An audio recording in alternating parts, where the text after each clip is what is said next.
Welcome into another edition of the Hang Time Podcast. Sekou Smith in San Antonio. My main man, John Schuman's in New Jersey. And we will be joined by our colleague, Sean Powell, at some point here. He's in L.A. for the Golden State Warriors, L.A. Clippers pivotal Game 3 tonight. Shu, you got your eyeballs on Philly and Brooklyn. Game 2's in the books all around the first round of the playoffs. You're going to be in Brooklyn tonight, Shu. What can the Nets get done in that series on their home floor? They have to get stops. They have to find a way to get stops. I wrote about it today that, this has been the most efficient offensive series in the playoffs so far. And on the Philly end of the floor, it's a lot about offensive rebounding. Sixers lead postseason so far in offensive rebounding percentage, second chance points. They're just sort of killing the Nets on the glass. Obviously, they have a huge size advantage with Embiid and Boban. The center position, obviously, but also, with Ben Simmons. And so they're going to get offensive rebounds. The Nets just have to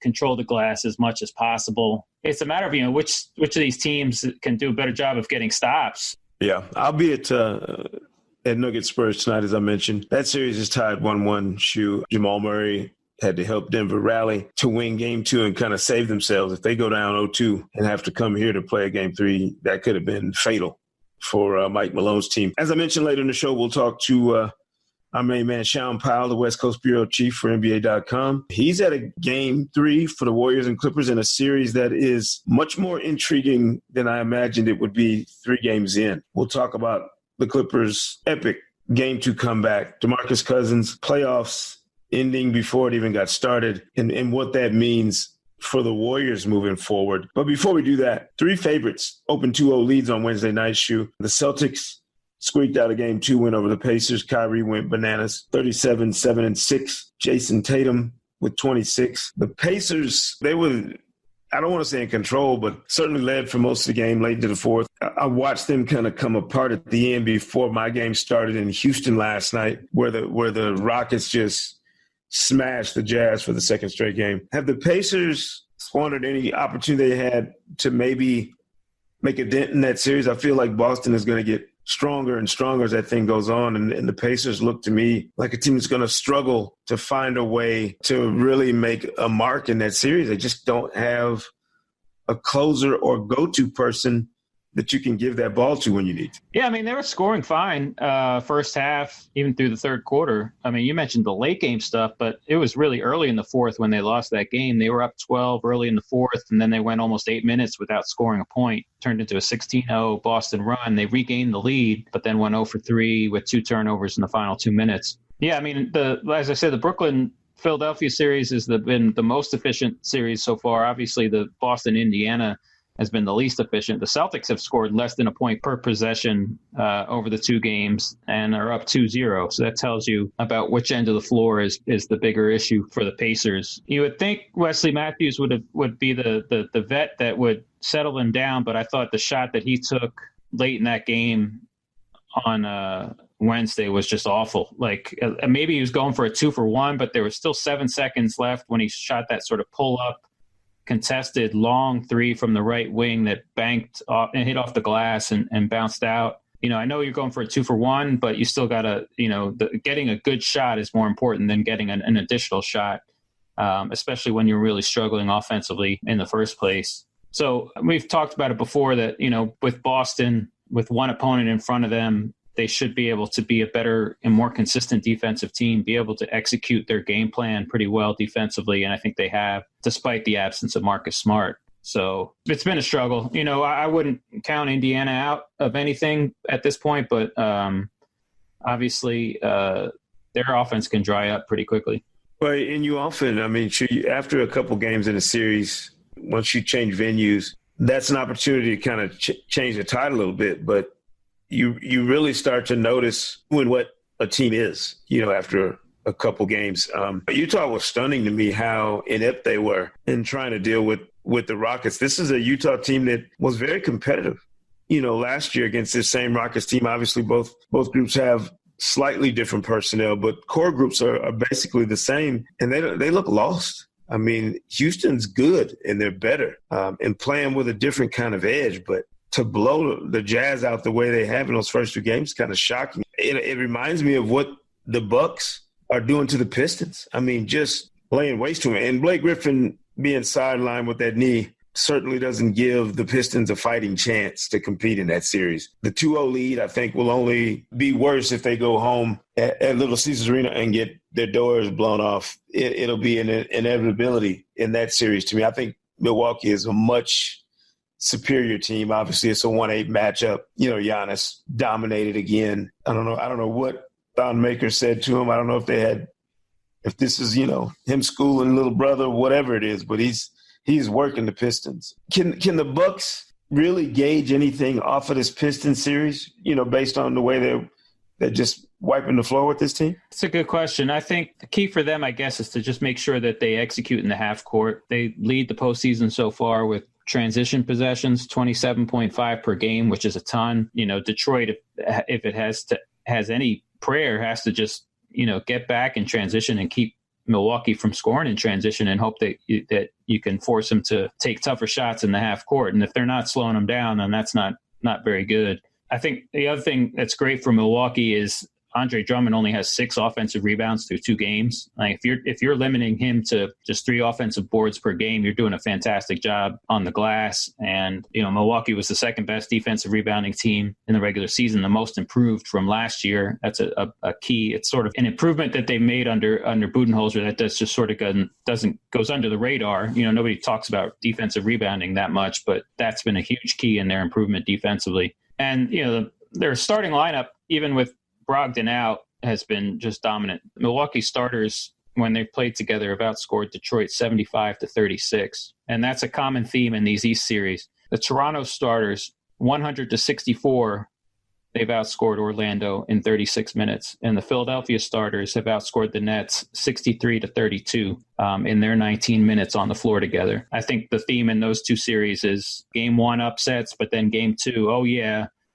the Raptors are much more talented than the Magic, and the Sixers are much more talented than the Nets. And, when that talent plays together and plays well, those 2 teams can dominate. And with the Bucks and Pistons, obviously, it's the same story. They've just been able to do it for both games. Yeah. Obviously, all these series are going to take some natural twists and turns, Shu. The Raptors, bounced back 1 game 2 against the Magic on Tuesday to even that series at 1-1. Kyle Lowry, thank goodness, showed up, from a 0-point game in the opener to 22 and 7 assists in game 2, much needed for Kyle Lowry's psyche, as well as the psyche of the city of Toronto and their rabid and robust fan base. I'm sure they had to have a bounce-back performance from him to feel like they weren't falling down the playoff rabbit hole again. Who needs to take the lead for Orlando? If they're going to try and continue to make that an interesting series. Vucevic scored just 6 points, and Fournier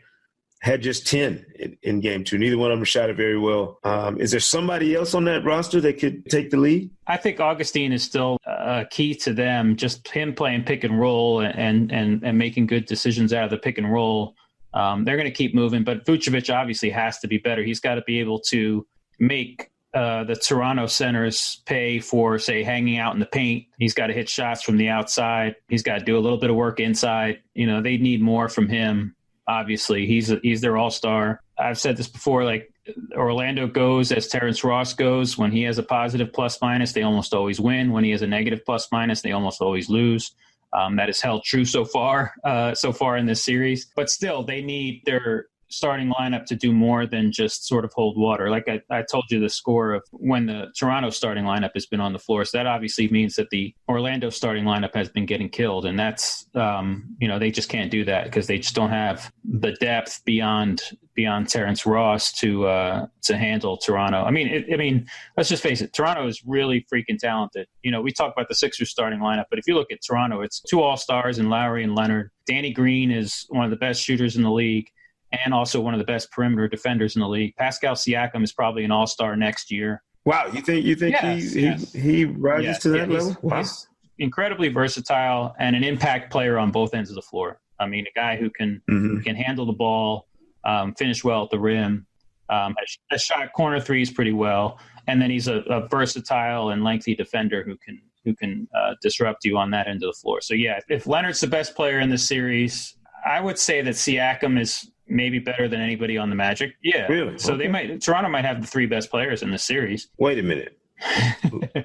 Who's the third? Well, Kyle Lowry is an all-star. And so is Jamal McGlory. So, I mean, easy now. I'll say easy. Kyle Lowry, when playing at his best, is one of the best players in the Eastern Conference. I'll give you Kyle Lowry. I'm sorry. I apologize. You're right. He's an all-star. So is Nick Vucevic. So he might have something to say, or at least his fan club might have something to say with your rankings in that series. I know who I'm ranking number one in the Thunder Trailblazers series. I love what Damian Lillard and C.J. McCollum are doing. You talk about two guys stepping up, and refusing to let circumstance dictate what's going on with them. McCollum had 33. Dame had 29, outplayed Russell Westbrook and Paul George, who's still clearly dealing with that shoulder. What can they possibly do? I'm gonna actually be in Oklahoma City for their games 3 and 4. Game 3 is Friday night at 9:30 Eastern on ESPN. What can the Thunder do? I mean, this is a crossroad series for them in terms of this group they have. If they can't do any better than a first-round exit, is it time to take a look at maybe retooling that roster? Well, I mean, the answer to what can they do is to make a shot. They are 10 for 61 from three-point range, which is 16%. That's not very good. They're 7 for 44, 7 for 44 on catch and shoot threes. So, yeah, I mean, if things continue like this, then they obviously need to add shooting around these two guys, like deadly shooting, like really good shooters. Terrence Ferguson has improved in that regard. Jeremy Grant has improved in that regard this year, but improved doesn't mean great. And, I mean, can they afford to continue to watch some of those guys improve organically, or does this require? They need guys who are real threats from 3-point range that can give their ball handlers more space, that could punish you for putting too much attention on Westbrook or Paul George. So, I think that's what they need. And, I mean, maybe those guys shoot better in Oklahoma City, but still, the symptoms of a bad shooting team have been there all year long, really. Yeah, I mean, it's kind of a fatal flaw of that roster that they don't shoot it better as a group. That's the one thing about these playoffs that bothers me, Shu, and it always has. It's just how huge a difference certain guys play at home compared to on the road. And I know it's a thing. I know there's data to back it up, and nobody has a real concrete theory as to why some guys are so much better at home than they're on the road. Oh, you're sleeping in your own bed, or you're comfortable. Why can't you go on the road and play better, some of these teams? Why? I mean, it does not make sense to me that nobody's ever solved this thing. It's not everybody. I mean, I'm just saying Brooklyn, with all the inexperience that they had, looked completely, what's the word I'm looking for? They didn't look overwhelmed at all from they weren't attacking. We saw Orlando, the same, they don't, that's a team that hadn't been in the playoffs in a long time, but they looked comfortable in game 1. It's a great question. It's 94 feet. Basket's 10 feet high. The 3-point line's 23 feet. It's the same, but it's different. It's just the way it is. I mean, maybe it's just human nature. Maybe it's just a part of the human condition, that.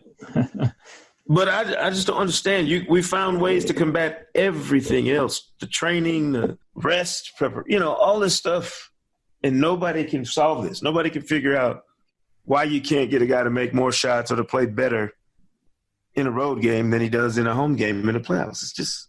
I mean, it could be. You could look at the other end of the other side of it, in that a home crowd energizes the home team more, and then they're a little bit more active, a little bit more energetic. But then people never want to talk about that. Like, there's this like eye roll about saying that the crowd influenced it. No, I'm just saying, like, if you have a little bit more energy, you're obviously going to be a little bit more disruptive defensively, and that can cause the other team to shoot worse. I mean, if you're in the passing lanes a little bit more, if you're contesting shots a little bit better, that's if the visiting team's shots aren't as open or in rhythm as they are at home, then they're not going to shoot as well. Well, somebody who watched a road team pull off something epic the other night is with us now. Sean Powell, our West Coast bureau chief from NBA.com, was in the building to watch the Clippers rally from 31 down. Peasy, thanks for joining us, man. What in the world happened at Oracle the other night? What was that? I'm still trying to figure it out, but 2 days later, it's the night began on a bad note for the Warriors when DeMarcus Cousins went down. As soon as he fell down, everybody in the building knew it wasn't good. He fell down right in front of the bench. The coaches jumped up. All the players on the bench jumped up because they're conditioned to know when a player falls and it's just a fall, or he falls and there's an issue. So, but then the Warriors built the lead, and I think not only did the players pretty much tune out the Clippers at that point, so did the crowd. The crowd wasn't even in the game. When you're leading by 31 points in the second half, people are thinking about the Bay Bridge traffic and whether or not they should start beating it. And so the atmosphere in the building was really flat. And then all of a sudden, Clippers came, they rallied, but I don't think anybody really had a sense of what was happening at that point. I think the fans and probably in the media are conditioned to see in the NBA, if you've watched the NBA game, over the years, that teams always come back. We see that all the time. They go on runs. But this was a run. This was an Olympic run. This was a marathon run, and the Clippers just kept pounding. And I think they didn't get the Warriors' attention until all of a sudden the Warriors said, hey, it's a 10-point game. And then, hey, it's a 6-point game. And I think at that point, and especially after Kevin Durant fouled out, the Warriors were just caught off guard. They knew they were in a dogfight that they didn't expect. And suddenly they're scrambling. And suddenly Klay Thompson can't hit a shot. And Steph Curry can't hit a shot. And Kevin Durant is, on the bench. And at that point, it was all Clippers. I wrote a couple of notes for this series. First one is that the Warriors have 43 turnovers in 2 games, and 24 of the 43 have been live balls. This has been a sort of an Achilles heel for them, for 5 years now. And it seems like they had done a better job of taking care of the ball this season. But that 43 is a huge number for 2 games. Right. What have they said about that, Sean? Is that issue number 1 for them going into Game 3? Absolutely. That's something that Steve Kerr said after Game 1 when they won the game. He sort of cautioned that, hey, we have to do a better job of protecting the ball. And, John, this is coming against a Clippers team. It's a good defensive team. But other than Patrick Beverley, you'd be hard-pressed to find someone on the team that has a great reputation defensively. And so that leads me to believe, not that I've studied every last Warriors turnover in this series, but I think a lot of these are unforced errors. Mental lapses, just not taking care of the ball, just being sloppy with it. It's uncharacteristic of a championship team.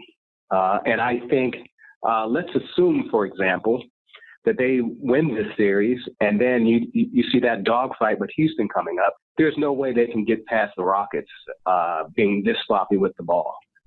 Because then, go ahead. I'll say this: the Clippers in the regular season ranked 27th in opponent turnover rate. So it's not like they're dealing with the Thunder here, who make their bones off of forcing turnovers and getting out in transition. So, yeah, it's definitely an alarming number, even just given the opponent. Yeah, and as I said, I think a lot of their errors are just through lapses of concentration. And, when you look, we've all seen the Warriors over the past, 5 years during this run, and particularly when they went on that jaunt, when they had established the NBA record for most regular season wins.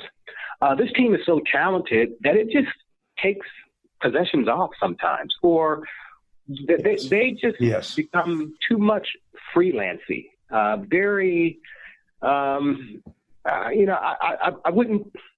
would just say they're just frivolous with the basketball is what they are. They get frivolous with the ball. Exactly. They take themselves for granted. They take leads for granted.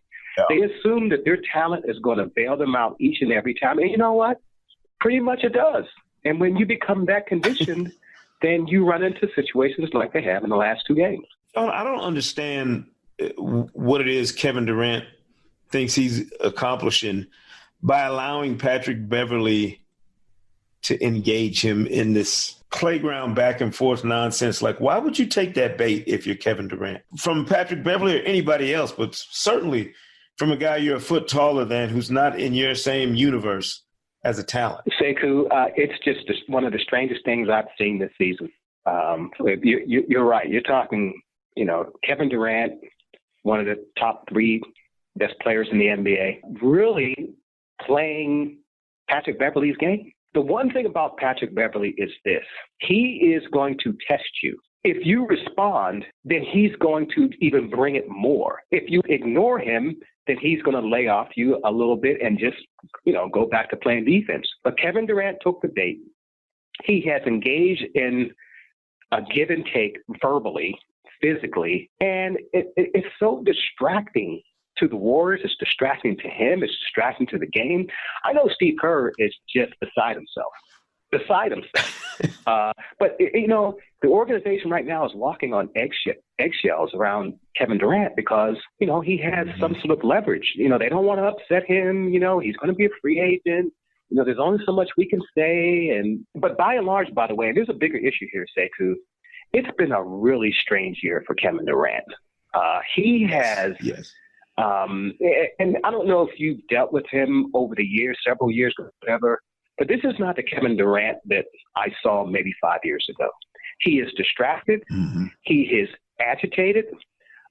He reasoned to everything. Maybe he's always been that way as far as just being too sensitive. But his sensitive meter is just going crazy this year. He takes everything personally. And I don't know if it's the pressure of trying to win another championship, the pressure of pending free agency. I don't know. Maybe he has something going on in his private life that we don't know. I don't know what it is. But this guy has teetered on the emotional edge all season, and you wonder why. He's got great health. His team is winning. He's about to hit the jackpot. What more could you want in life? Why would that send you on the edge? And I think what we've seen here with Patrick Beverley is just pretty much a microcosm of what Kevin Durant has been going through all year. Right. Sean, do you think people look at it and say, well, this is Kevin Durant's drama manifesting itself in a way, he's been into it with Draymond this year. He's been into it with us being the media. I mean, he's had something going on with seemingly everyone possible, calling out one of the Bay Area reporters by name, specifically in a post-game press conference and going at him, calling out CJ McCollum, even going back to last summer about something that was said after they'd been on a podcast together. I mean, we always talk about reading between the lines and a guy kind of paving his road out of town or out of a situation. Is this maybe Durant letting the cat out of the bag about what his plans might be in the future? But Sekou, even if you pretty much have made your mind up that you're going to leave, why would you even go in this direction emotionally? What's the big deal? This should be a happy time. You should be thrilled because, number one, you have choices. Number two, if he walks out the door, by the way, if he leaves the Warriors, it's not going to be like he left the Oklahoma City Thunder. Nobody in the Bay Area is going to hold it against him. I can see if he had some angst about leaving because he fears a backlash. It's not going to be a backlash. He could walk out that door after 3 years, win 3 championships. His jersey's going to be raised in that new building at some point.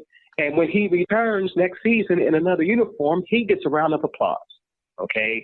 So I don't understand where this is all coming from. As I said before, maybe it's something we don't know. And, I don't want to go there. But it just seems strange and really beneath a player of his talent, number one, and number two, his track record. As I said before, up until like a couple years ago, we haven't seen this side of Kevin Durant. I hate reading between the lines. So I hate projecting Shu, but it's hard not to when as much scrutiny has been on the Warriors since he joined them. 2, back-to-back finals MVPs, back-to-back championships, and there's no relief or joy in his face or in his persona having won like. You could try to read into it. I try to just focus on the basketball. If he's scoring doing his job. I mean, he has the ability to be maybe the best offensive player and one of the best defensive players in the league when he's at his best. You know, the sensitivity towards Beverly and all that, you know, I don't want to look past the Clippers. They've done a fantastic job, but I start to now focus, or I start to think about Warriors Rockets in the next round.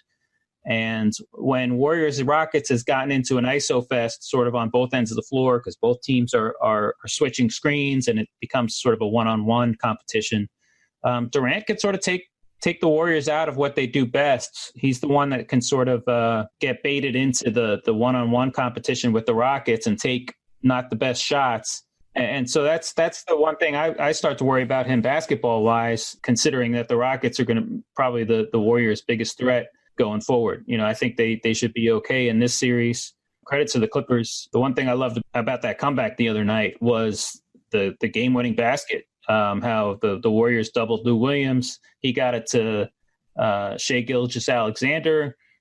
Rookie with the ball, could have taken a bad shot, but drew the defense and then found Landry Shamet on the right side of the floor who was open.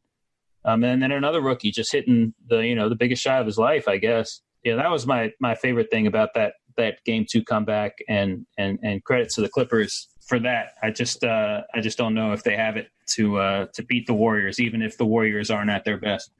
Sean, what is the vibe in LA about this Clippers team? Are people?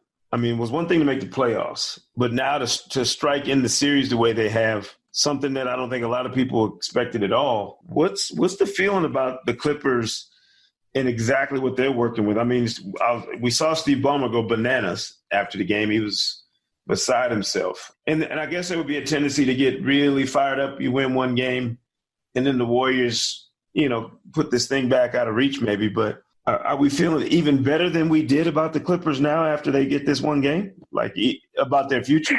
Well, I hate to speak for all of Los Angeles, but my gut feeling is that the vibe in LA is about the Dodgers. And that's no offense to the Clippers, but, they don't have a superstar who generates buzz.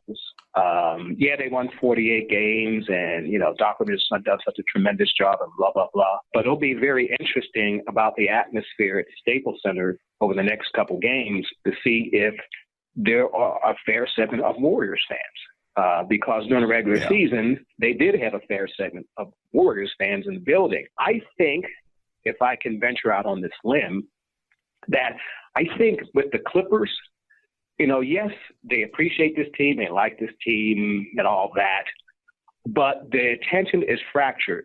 In one sense, it's fractured toward the Lakers and that dysfunction and what's going on and what are they going to do? And then it's fractured also in favor of the Clippers with regards to what the Clippers are going to do in free agency this summer. If the Clippers, and I wrote this today on the NBA.com website, if the Clippers have a good summer, they're going to be a contender next year. If they have a great summer, they will switch places with the Warriors this time next year. And by great summer, that means they steal Kevin Durant, and maybe they find a way to also get, a Kawhi Leonard type.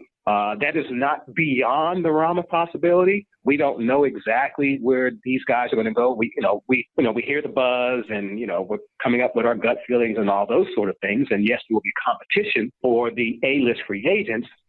But look, if you're a free agent, why would you quickly scratch the Clippers off your list? They have done nothing to make you dismiss them. They have a coach that a lot of players like to play for. They've got an owner who has so much money you can't count that high.